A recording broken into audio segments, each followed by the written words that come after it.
Right now, no delay in getting to speak to Arthur Schwartz, the food maven. He joins us right now. Good morning, Arthur. Good morning. I have a wintry subject today. Oh, what's that? Short ribs.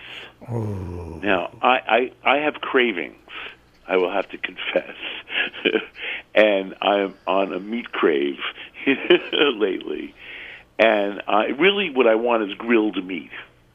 But we'll get to that later. You know, the best short ribs I ever had were from West Cornwall. Oh, really? Grown in West Cornwall? Or cooked in West Cornwall? Cooked. RSVP, the restaurant there. The best, well, of course. Best short ribs, yeah. Guy is a great cook. Yeah. Do you remember or know what he did with them? All I know as somebody who likes to eat is it melted, literally. Well, that's why we love short ribs. Yeah. Unbelievable, just unbelievable. They melt. So I have been craving meat in general, grilled meat in particular, and so I go to the butcher. I have a great butcher here, and he's not actually in Park Slope. He's in the next enclave, let's call it, Windsor Terrace. But actually the street it's on is Prospect Park West. There is a shopping strip to Prospect Park West and Windsor Terrace. In any case, I go to the butcher, and what I intended to buy, which he almost always, but not always, has in the case, is fillet tips, meaning the little short end of a full fillet. Hard to sell those. You can't sell it as filet mignon. You can include it if you're selling a whole fillet. And then usually what most people who know what they're doing do, is they tuck in the tip, making a relatively uniform cylindrical roast. Anyway, he sells them. And they're cheap. They're like half the price of filet mignon, but it's the same cut of meat. And I like to cook those in my cast iron skillet over as high a heat as I can get, which means that I let the skillet heat up for 10 minutes, and then I put them in, and they only take 3 minutes aside, and then I put them on a platter or a tray and let them sit for a few minutes, and they're perfect, medium rare. You can cook them longer if you want, more than medium rare. Anyway, he didn't have them, so I'm contemplating the case. By the way, my butcher has a lot of things already in a case where they serve you. It's not self-serve. And then, they have, in the back, there are butchers actually butchering up meat, and they'll do whatever you want, truthfully. I get all kinds of special things from them. But I just wanted something out of the case. So I'm standing there contemplating and muttering to myself, so many choices. What am I going to make for dinner? And the woman next to me says, I was thinking exactly the same thing. So we start talking. Ends up, she says, and I have 2 teenagers at home that I have to feed meat. And then she says, as an aside, we're Argentinian. So I said, I guess your kids eat meat. She says, it's almost the only thing they do eat is meat. I said, oh, they're really Argentinian, because I've been to Argentina, and I always comment they have no vegetables in Argentina. You guys think that a lettuce salad is a vegetable. She said exactly. She was really laughed hard at that. She says, exactly. She says, when I met my husband, he had to keep telling me, you can put other things in a salad besides lettuce. So anyway, she says to the butcher, she says, okay, you have some short ribs.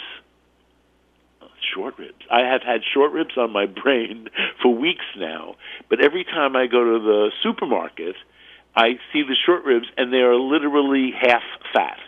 So I'm not buying them. There's so little meat on them.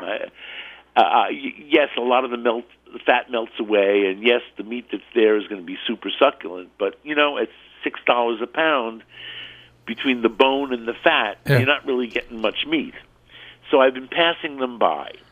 But there actually are several cuts of meat that are called short ribs, and they don't necessarily have to be mostly fat. I'll get to that in a second. So the Argentinian woman, who, by the way, it ends up is a Lebanese Jew from Buenos Aires, and she was very funny. And she said, "Oh, there's only one great." I said, there's a very good Argentinian restaurant in Williamsburg. I can't remember the name, and I didn't bother to look it up because you can never get in anyway. Which is what she said. She says, "Yeah, but you can never get in there." I said, "Yeah, but I've gotten in there a few times, and I can testify that it's really, really good." But you're right, you never can get in there. She said, but the really good place is called Buenos Aires, and it's in Manhattan. I forget where. And she said, I said, well, what's your standard? She says, they have very good empanadas. And that's so Buenos Aires. Buenos Aires, the main street food and beyond are some kind of empanada, which we all know is right, is an enclosed pastry. A savory pastry. Yeah. Anyway, so she says, I'll take some short ribs. And Mike, one of the guys behind the counter, there were several named Mike, Hispanic Mike, as opposed to Italian boy Mike. Hispanic Mike brings out these short ribs, the likes of which I have not seen in years. They were substantial amounts of meat. They were gorgeous. I immediately said, I'll have some of those too. She took about 6 pounds of short ribs. Wow. She's got 2 teenagers and a husband to feed. But she was going to grill them. And my customer doesn't eat grilled short ribs. It's too much chewing. I always say Americans don't like to chew. You got to give them tender meat. We've all grown up eating grass-fed, very tender meat. These days, meat is not as tender as it used to be for whatever reasons. There are reasons. But in any case, short ribs, to me, is a braising cut. In fact, it's the cut. It is the braising cut I grew up with, because flanken, which is an Eastern European word for short ribs, cut not in the same direction as the rib itself, but across the ribs. So each slice of flanken has several pieces of the bone in it across a slice. Now, the slice can be very thin, half inch. It can also be thick. And I must say that when I brown flanken for whatever I'm going to add it to, many things I add it to, I often take off a couple of slices because I love the flavor of the short rib meat, even though it does require some chewing. Argentinians have no trouble chewing. They make grilled short ribs all the time. Koreans have no trouble chewing. They make galbi, which is grilled short ribs. I was not going to even attempt that, and what I was really craving was the succulent fall off the bone meat of a short rib. Now, back to flanken for a moment. I do know. See, if you go to a supermarket that carries this cut of short rib called flanken, 99% of the time, it's what's called plate flanken, or plate short ribs for that matter, which is the fattiest portion of the breast. Now think about it. Your ribs are equivalent to the cow's ribs, and not all ribs are alike. The ones that are in the high part of the chest are called, in Yiddish anyway, breast flanken, but they're really chuck flanken. And then there's the middle part, which is also somewhat meaty, and also part of the chuck. And then there's plate flanken, which is very fatty. So these are all kosher cuts. So you will find the variants in a kosher supermarket, and they will sell the meaty flanken as breast flanken. In a regular butcher shop, they don't distinguish flanken as flanken, but you got to say, "Can I take a look at the flanken?" And then you can determine, is it meaty enough for you? Because as I say, it could be cut from several portions of the chest.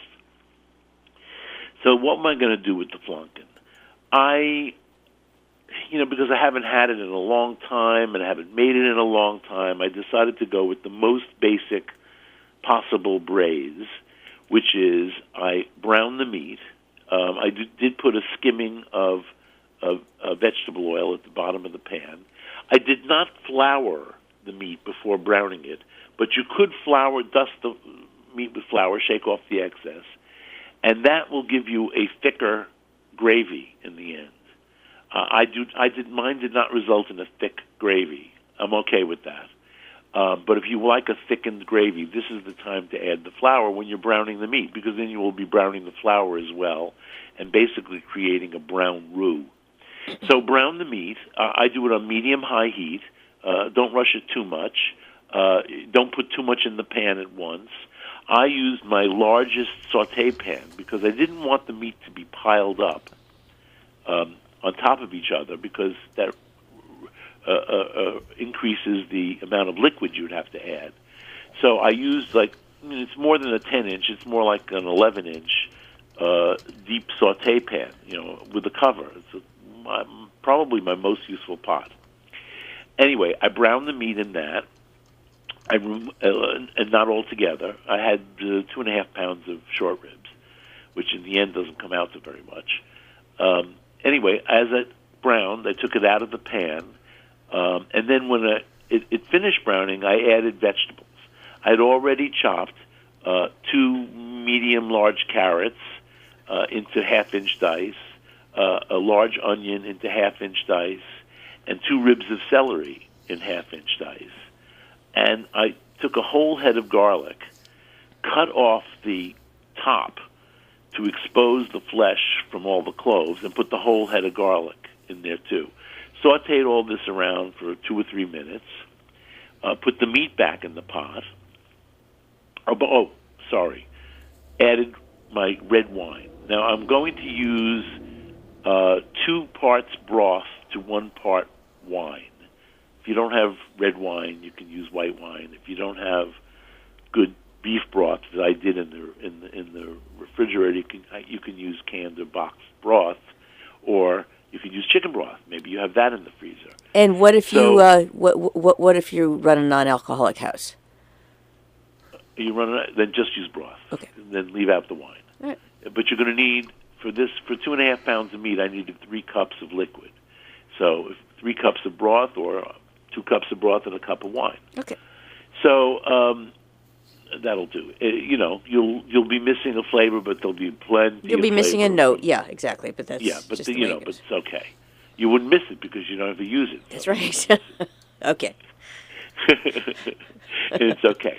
So this is like Sam Sifton had the supplement in the paper this weekend. This is cooking without a recipe. This is, this is your basic technique. They're called no recipe. Any meat. Pardon me? They're called no recipe recipes. And what it reminds me of, and I'm a big fan, but it reminds me of if you read Elizabeth David or any other, if you've been exposed to those cookbooks, it's just like you take this, and you take this, and you take that. Well, let me just say that this is not a new idea. Duh. Gene Anderson, a good friend of mine from the old days, wrote a book actually called Cooking Without Recipes. And she wasn't original with that idea either. But you are cooking with a recipe because the recipe is in your head. So this braising technique is in my head. And I just decided I wanted to do the most basic possible. If you go online and look at recipes, or go to your cookbook collection, even better, and find short rib recipes, you'll find that everybody puts their own twist on these things. Yep. But that this is basically it. There are Asian ones out there where they add various Asian ingredients to the sauce. I'm going to tell you how I'm going to vary mine a little bit today, now that it's already cooked, and I'm going to recook it, or reheat it, I should say. But so you need 3 cups of liquid, and the vegetables you've cooked a few minutes in the fat, and then you're going to add some of the liquid, not all the liquid, and then scrape the bottom of the pot. If the vegetables themselves haven't already deglazed the pan, and by the way, while you're browning that meat, do not let anything burn on the bottom of the pot. It gets good to get dark brown, but especially if you use flour on the meat, you have to be careful. So just don't let it burn. Dark brown is good. And you add a cup of the liquid, and you scrape around the bottom, and then add the other 2 cups of liquid, whether it be broth. The first cup is wine. and then broth or all broth, doesn't matter. And then add the meat back in, nestle it down into the vegetables, and add the rest of the liquid. And then my simple seasoning was about a half a teaspoon of dried thyme and a bay leaf, salt and pepper, of course. I didn't need that much salt because I was using my own beef broth, which was already salted. So that's it. Now is the crucial part, getting the meat to be tender.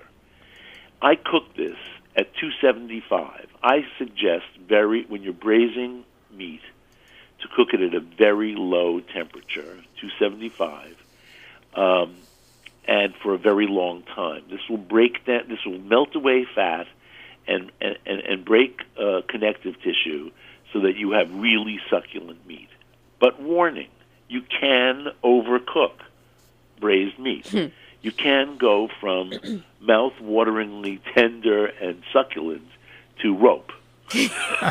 and have done so. Thinking. So mine cooked for at 3. I checked. I knew that at 2 hours it was not going to be anywhere done, but I decided to check it after 2 hours, and I turned the meat around a little bit to make believe I was doing something, and put it back in the oven. And at 3.5 hours, it was tender, but not quite. Now, where I want you to catch this is before it gets so tender that the bone's falling off, and that will happen. That's a mistake I've made numerous times, and it took me about 4 or 5 times of cooking them in this incredible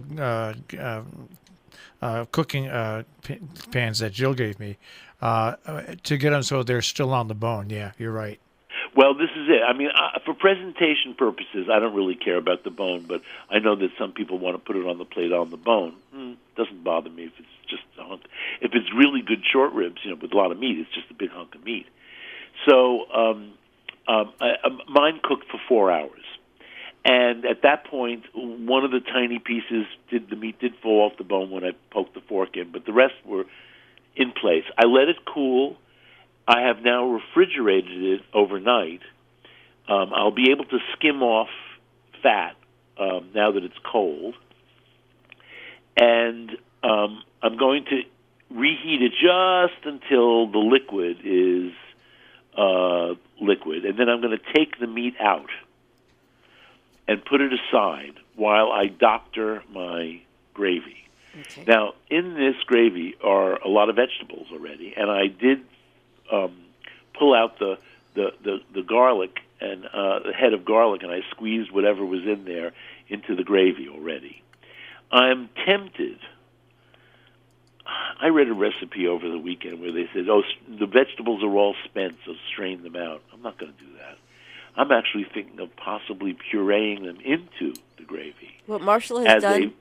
As a vegetable thickener. Right, as what Marshall sometimes does. Of these delicious juices, pardon me? What Marshall sometimes does, and the only reason I'm interrupting is because I don't, but it's just great, is he uses potatoes and then he just bashes them into... Well, that is a thought. Marshall, we had the same thought. Yeah.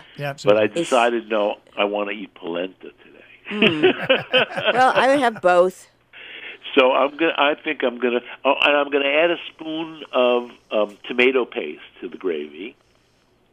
There's no tomato presence in it at all, and I must say I tasted it last night before I put it away, and it was very good gravy. But I think it might actually tolerate being pureed with all the vegetables and also the garlic that's in there. I think it's going to be good, and we're going to have it on polenta. And by the way, then after I've doctored the gravy, I'm going to put the meat back in and just heat it through.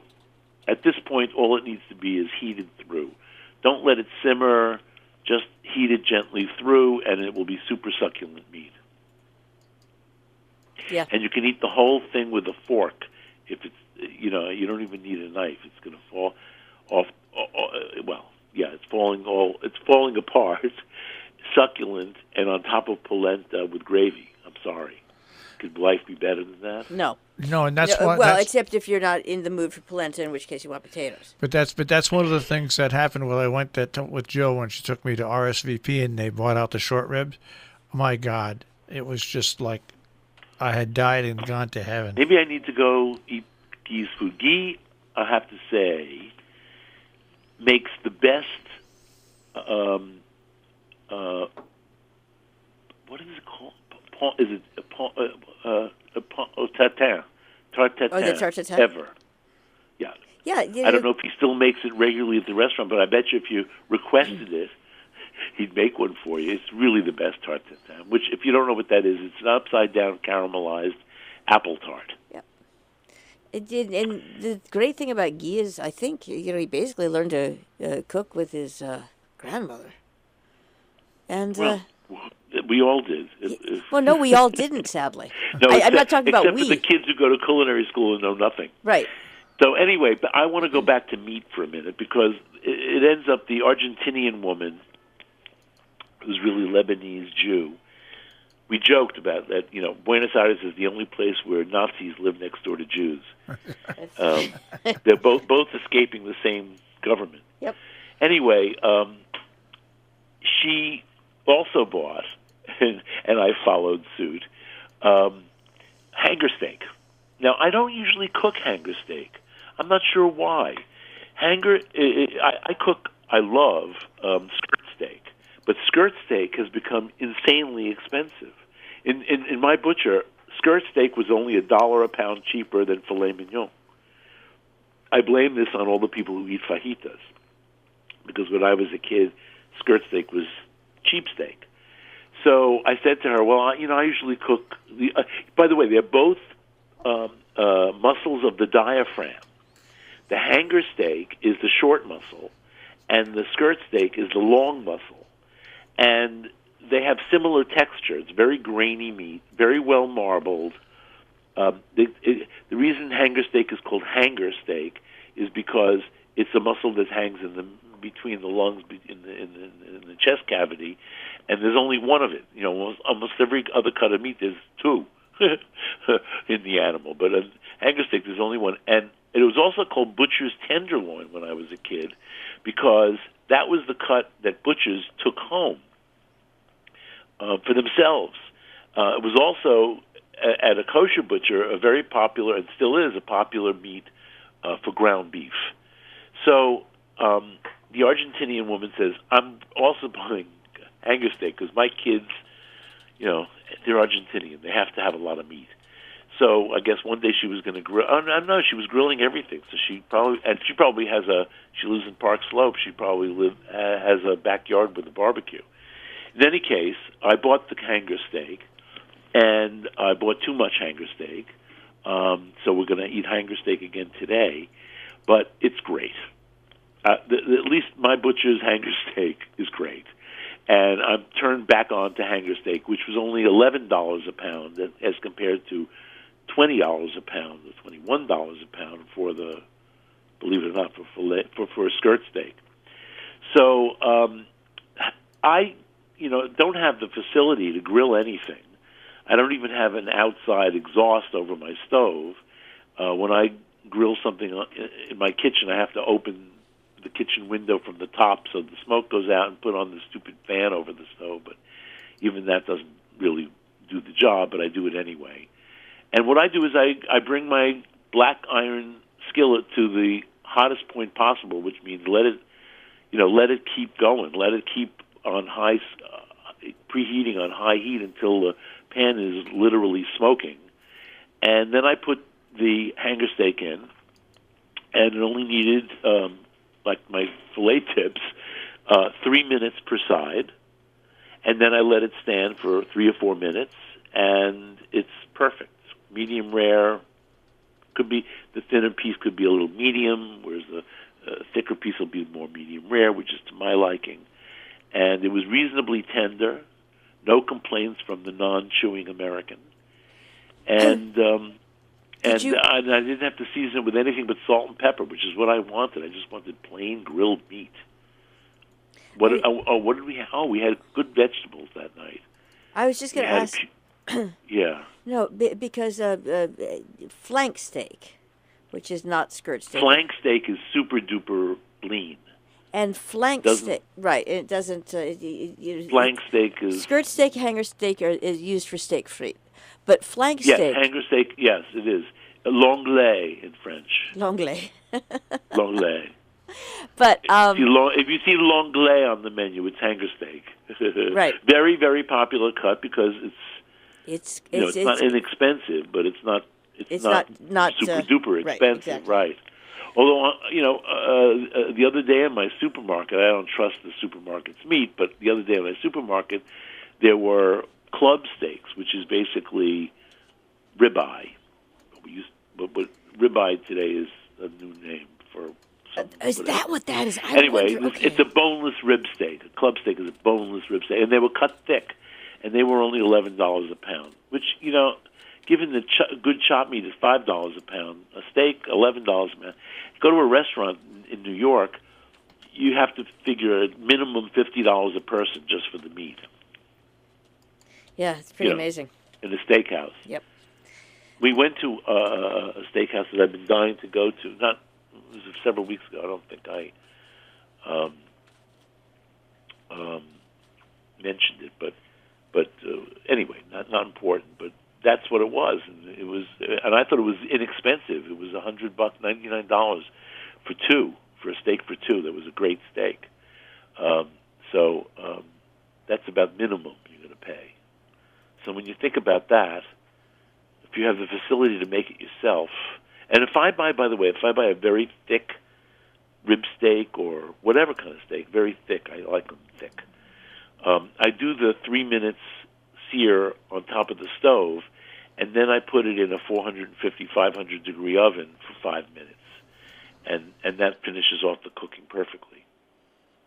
It doesn't have the flavor of cooking over charcoal, but we make do. That's exactly right. You make do with what you can do. Yeah, so but on a snowy day like today, short ribs hit the spot. Sounds good to me. Come for dinner, Marshall. Although I have to say, my two and a half pounds of short rib turned out to be, about a pound. Maybe I could, with a lot of polenta, I could stretch it to 3 people. That's right. Maybe. The thing is with that. Well, that good, I'll tell you next week how far it went. All right. Okay. All right. All right. Have a great week, everyone. Yum. Take care. And happy President's Day. Right. Well, it's actually today for me. It's happy, not my President's Day. Go on. Isn't President's Day? I was hoping you wouldn't get me started, Marshall, but last night's interview on 60 Minutes may have been the most upsetting thing yet. Yeah. And I woke up so disturbed, the only thing I could think about was short ribs. That's it. That's what food food is the answer to all. It is. Good food. That's right. So I guess you missed that now not your president is technically obese. I know. That's right. Oh, well, that I don't want to go there because I can't talk, That's right. All right, Arthur. Take care. Bye. Arthur Schwartz, the food maven, here on The Breakfast Club on Robin Hood Radio. Underwriting support for Arthur Schwartz, the food maven, John Andrews Restaurant on the Hillsdale Road in South Egremont, 413-528-3467, and on the web, jarestaurant.com. Rubiners Cheesemongers and Grocers on Main Street in Great Barrington, 413-528-0488, rubiners.com. Hillsdale Home Chef with 2 beautiful teaching classes, and they've got classes to go in those cooking rooms. More information, 518-325-7000, hgshomechef.com. And Haven Cafe in Lenox, Massachusetts, offering quality food and excellent service. Also, they feature catering, supporting local organic farmers, environmentally conscious, and epicurious distributors, havencafebakery.com.